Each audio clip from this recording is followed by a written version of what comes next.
Hey guys, it's Matt with Johnny Tech Review. I hope you guys are having a good week so far. So for the past 2 to 3 years, I've been reviewing and using a lot of different security IP camera. So they all pretty much has pretty similar feature set.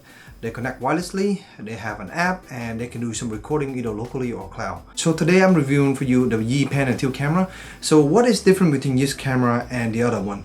Well, let's take a look. So inside the box, there's the camera itself, a small user menu, power cable, power brick, along with a mounting blade and screws. So the camera comes in a very typical Yi white color for the shelf, while the actual camera itself is black. From afar, it looks like a helmet with a black visor. Up front, you have the camera lens which should flush and surrounded by around 9 LED for night vision. Below the base, there are 2 different holes. One of the holes has the status LED while the other one is the microphone.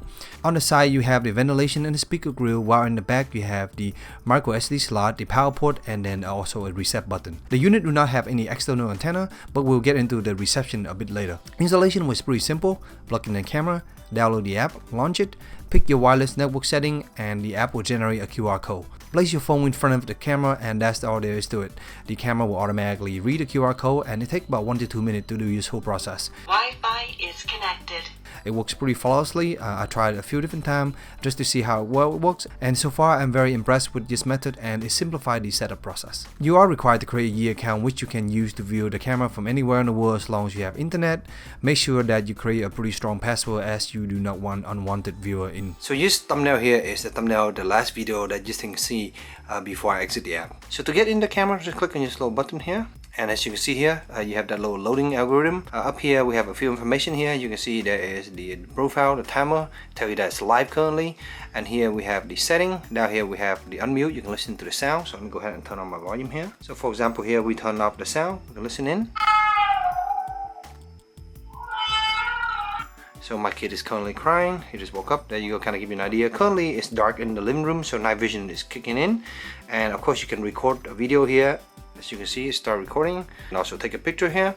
And of course you can hold down this button to talk to the camera. When you're talking to the camera here, there's a small little delay, but it will go to the other side, and then the people can hear from the camera.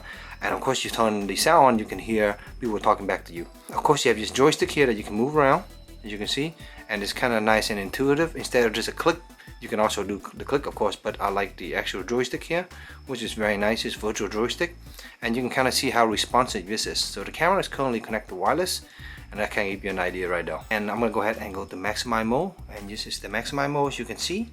And again, you can see the current live footage. And if you scrub back, for example, let's say this morning afternoon at 5 p.m.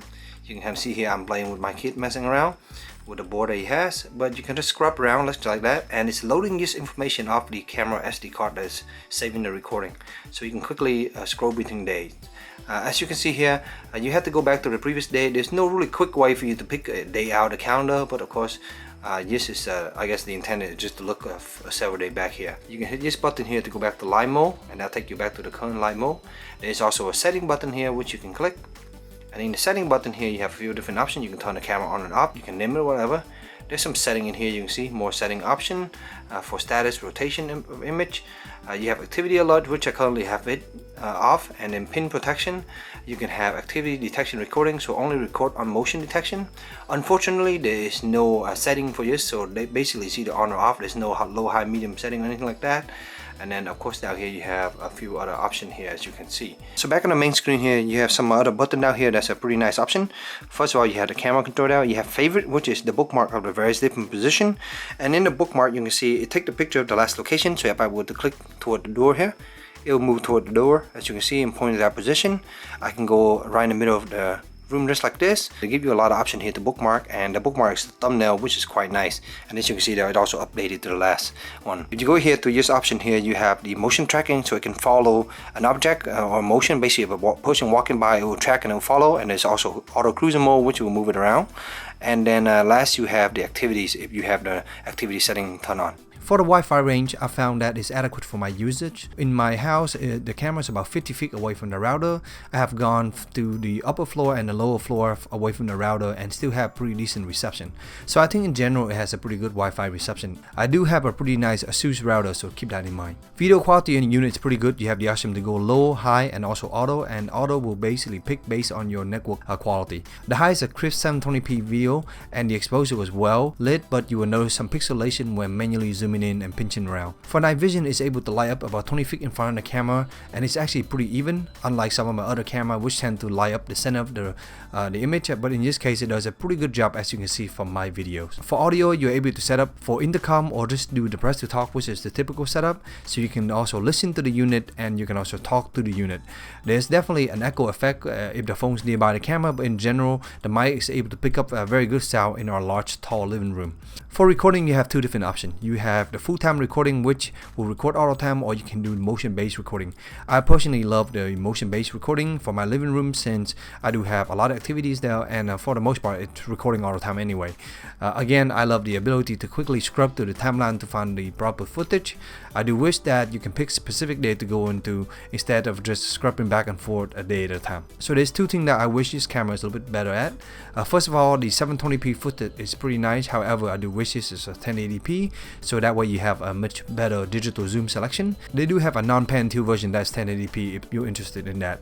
The app interface is pretty awesome, but I do wish there's a way to view it via the website. So right now the only way to view it is through the app. As you can see, just like my other typical Yi camera, Yi take up all the features. What sets Yi apart is a great app that is used to add a camera and also control the camera. I love the simplicity of the app and how to review recording footage. Just make the camera simply a joy to use and will appease to many newbies who are thinking about getting one of these. So thank you to Yi Technology for sending one of these out for review. I'll leave the low link in the description box below where you can buy it. What do you guys think about this camera? Is it good for you? Let me know in the comment box below, and as always, stay tuned and subscribe for more future review. Thank you.